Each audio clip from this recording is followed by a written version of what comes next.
Hi and welcome to the Girl with the Peterspirit podcast. I am Jabez and I'm talking with my daughter Christine, aka Rainy Days. Hey Rainy. Hello, mother. Okay, well, today I want to talk about windows and doors. Sometimes we open windows and doors intentionally, sometimes we open windows and doors unintentionally, but either way, there are some windows and doors that should be kept closed.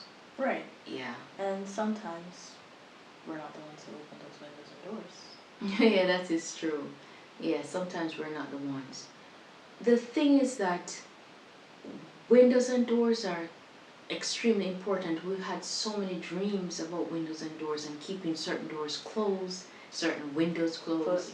Closing certain windows as well. That's kind of like that has been like a challenge for me in many ways, because I know like in one of my dreams there was an incident with a door, and I'm stubborn, so what happened in that? So in the more recent dream, we were at home and it was nighttime, but there was some sort of light outside coming from a truck.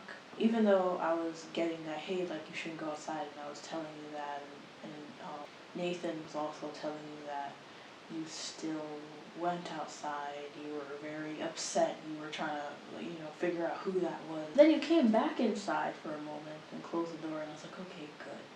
And then you heard talking, and you were convinced that it was somebody that needed your help, and so to my Disney disappointment, horror, you went back outside, even though we were telling you not to, and there was a woman you've never seen before standing outside on the phone, talking, and as you were approaching her, out of nowhere, I saw a snake just headed for you, and as soon as I called to you, it's like you were trying to get away from the snake, but it was very aggressive, very relentless. It eventually caught onto your leg, and Nathan and I had to be pulling it off. And I remember when we did get the snake off of you, you said demon. And as I was trying to crush this snake's head, literally, I woke up. Wow. Yeah. And you know what? That's the second dream of that nature where you guys are trying to stop me from going outside. I'm just like determined to go outside no matter what. And I think that is true to my nature because you guys are always telling me that I'm stubborn. Very stubborn. Like even today Nathan and I had a conversation where he was like, Lizzie, you're just so stubborn. You don't want to hear what anybody has to say. Mm-hmm. Stubbornness helps you sometimes, but it's not a good thing all the time. I need to learn to close certain doors, certain windows, and that has to do with sometimes who I let in. I remember unintentionally opening a doorway, a portal, because, like in Jamaica, people talk about, your relatives dreaming you, and it seems like a good thing. So somebody dies and you see them in a dream, and oh my gosh, that's so amazing. Right. And the person that the dead appears to is so honored by it. That is how I grew up.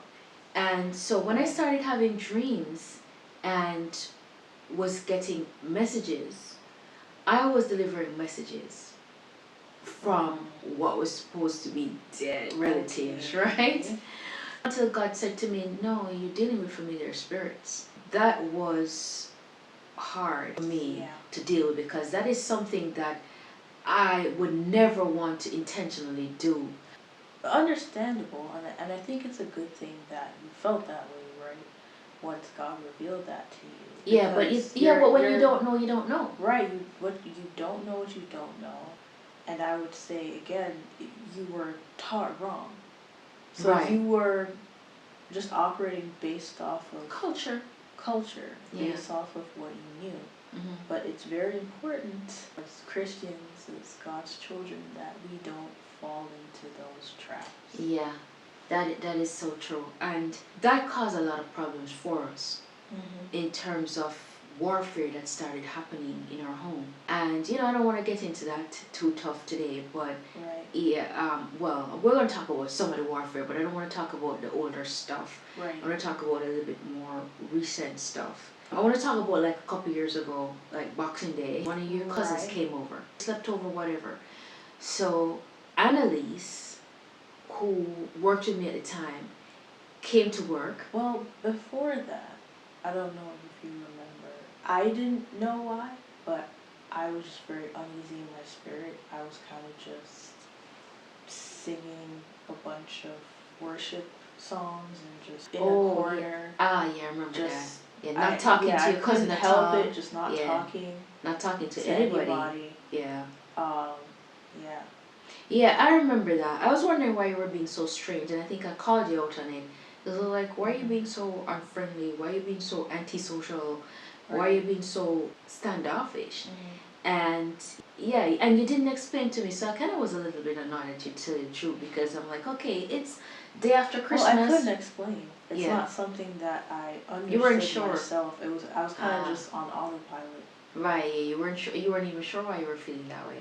Yeah, and then I was annoyed because I'm like, okay, this is the day after Christmas. This is Boxing Day. We're gonna play games, have a good time, and you were just like not having it.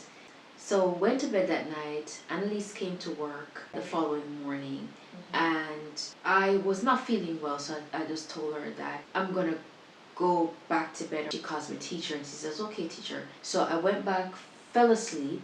And then it wasn't long after I heard her knocking on the door.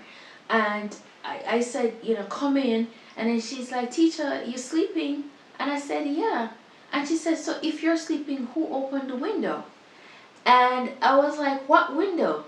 And she said, the window you usually open when you wake up. And I'm like, no, I didn't open any window. I've been sleeping all this time. And she's like, no. She said, teacher, I heard the window open. Right? And she said, I was on the phone with my mom, heard the window open, and said to her, Mommy, I have to go because teacher's awake. And I said, no. But that got me, that got me up and out of the bed. Because I knew something was wrong. I was like, what? What? And I'm like, come on, let's go check the window. So we went and we checked the window. The window was closed. I'm like, see, I told you I did not open the window. She says, no, teacher, I know that I heard the window open. And you see, because of who Annalise is and all the spiritual stuff that's happened, I knew that she was telling the truth. I didn't have to say, okay, well, maybe it was her imagination, or maybe she thought she heard something. No, I knew if she said she heard something, she heard something. So I said to her, do you feel anything? Because when there's supernatural activity, there's some kind of shift in the atmosphere. I can't explain it, but I feel it and I know it, right? And it's the same thing with Annalise. Like, she'll know if there's a demon or whatever. And she said no, she doesn't feel anything. And I'm like, well, I don't feel anything either, but I know that it's true. So let's go check. We walked around the house and checked every window, and all of them were closed. And you guys were all asleep, right? Yeah, we were sleeping. Yeah, Annalise and I were in the kitchen, and we were just getting on about her business. But then it was bugging me. I kept saying to her, you don't feel anything? And she said, no, I don't feel. And I'm like, it's bugging me because I don't feel anything either. But I know something's wrong. And I just said, whatever is in here that doesn't belong in here, come out now. And we heard a crash. Like when you hit two plates together and they break or something. Annalise and I looked at each other and were like, what is that? So I was checking to see if something fell, like a dish fell and broke or something, but there was nothing. And the boys heard it too. Yeah, the boys heard it. And just as I was running up the stairs, Michael was running out the door, and he was like, Mom, what's that? What did you break? And I'm like, I didn't break anything. I'm coming to check to see what you guys broke. And they were like, we didn't break anything. So Annalise and I were like, so when you're just kind of like in shock, and you're just so excited that you're just talking. So we're there talking about the whole thing, and then you came down the stairs and you kept looking at me but not saying anything. The look on your face told me that something had happened and you had something to tell me. And so when you finished mixing your coffee or whatever, I followed you and I said, do you have something to tell me? And you said yes. And then you started telling me about a dream that you had while the whole thing was going on. So basically, I dreamt that something had come through a small window, an entity. It was very short and it was just zipping around everywhere. And I didn't know why, but I just had the instinct to open the window. And it was a window that swung out. And But the window in your room's like that, so I thought you were in your room.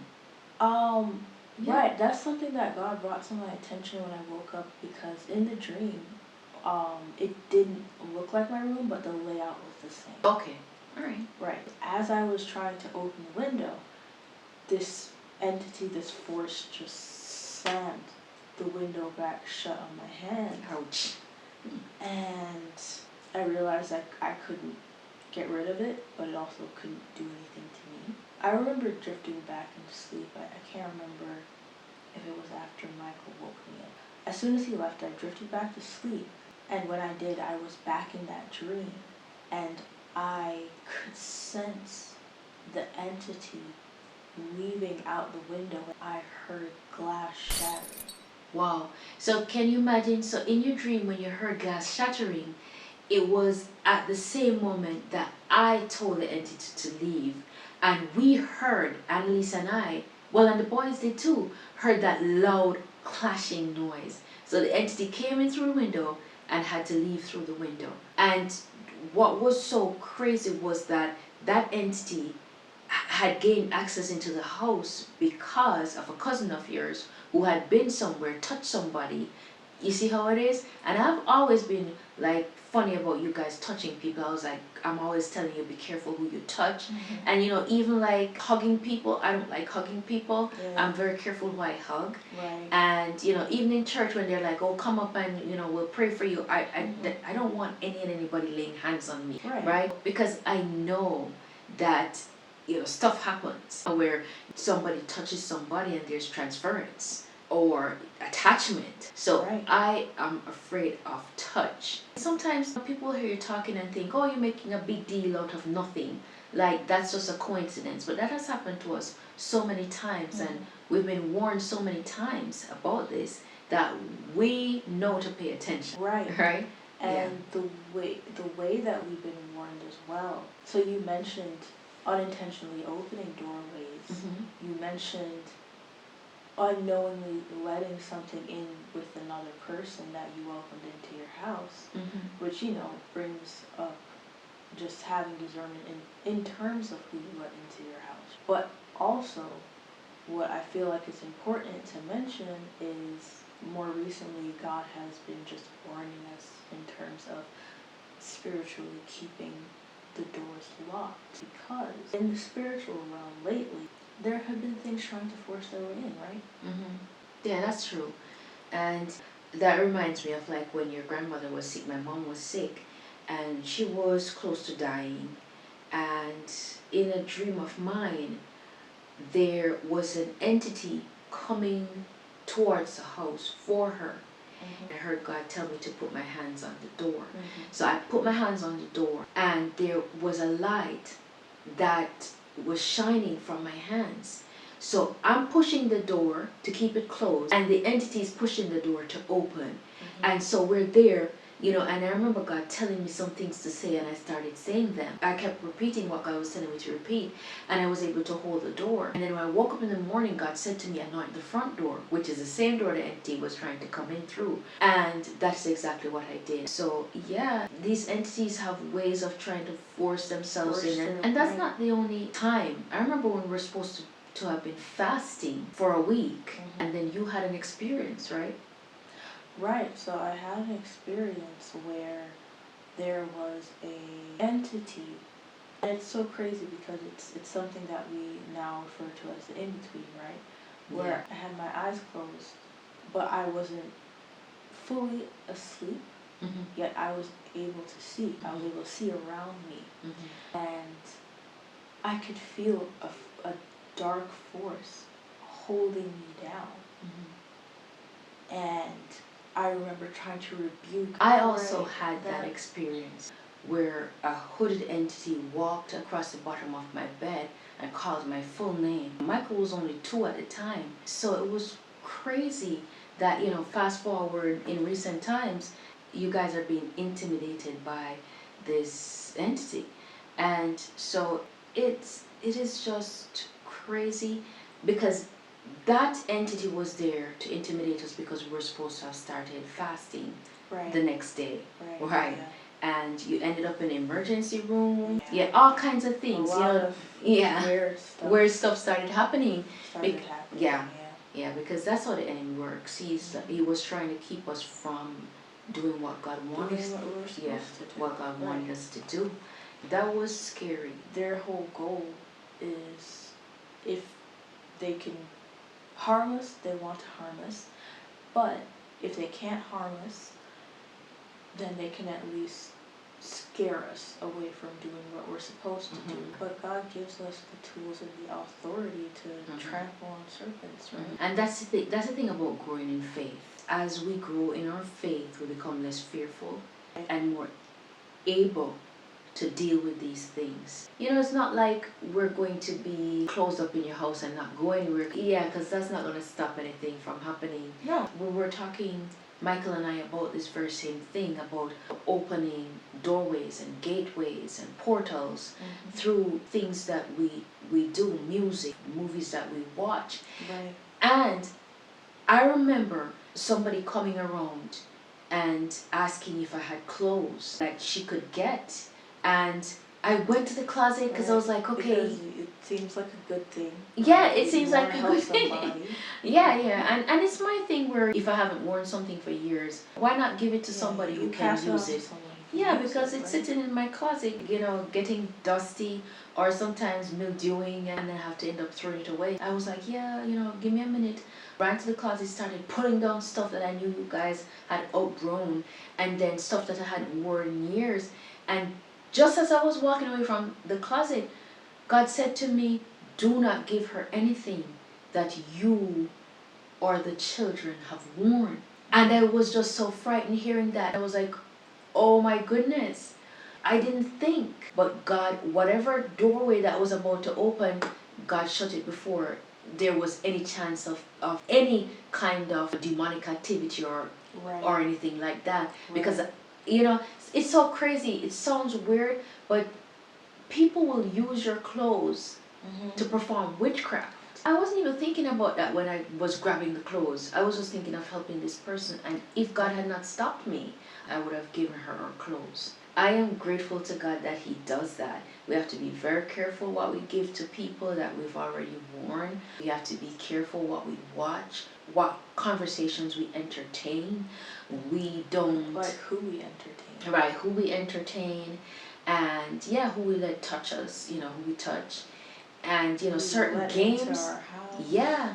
And certain games you don't play, Ouija boards and 8 balls and stuff like that. Playing with crystal balls, and listen, we stay away from that stuff because that is not of God in any kind of way.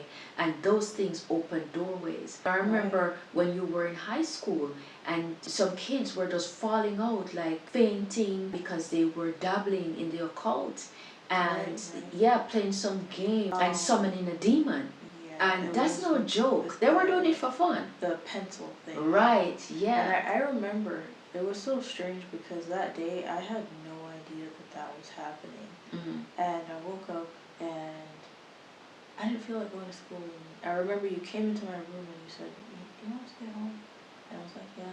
Like nothing was really wrong. I just didn't feel like it. Well, that was God protecting you. Because the next day I went to school. You heard all the drama. I heard what happened. Yeah, you heard all the drama. Yeah, that was crazy. Stuff they were doing, and I was like, wow, like it has to be God. Because there was no reason, like, for us to both get that I shouldn't go to school. Yeah, and then one of the teachers decided to try it because he thought it was foolishness. Yes, he thought it was foolishness. And he couldn't sleep that night because a demon presented itself there and was tossing stuff around in his house and whatever. All kind of weird things were happening. So those things are no joke. Don't play games, those kind of games, summoning No. demons and stuff like that if you're not prepared to deal with a demon. Or even things like astrological charts, Right. things like crystals. Right. And sometimes you'll be surprised that Tea leaf readings, palm tea leaf readings. reading, palm reading, Yeah. all Yeah. of it Yeah. is demonic. Mm-hmm. It and is.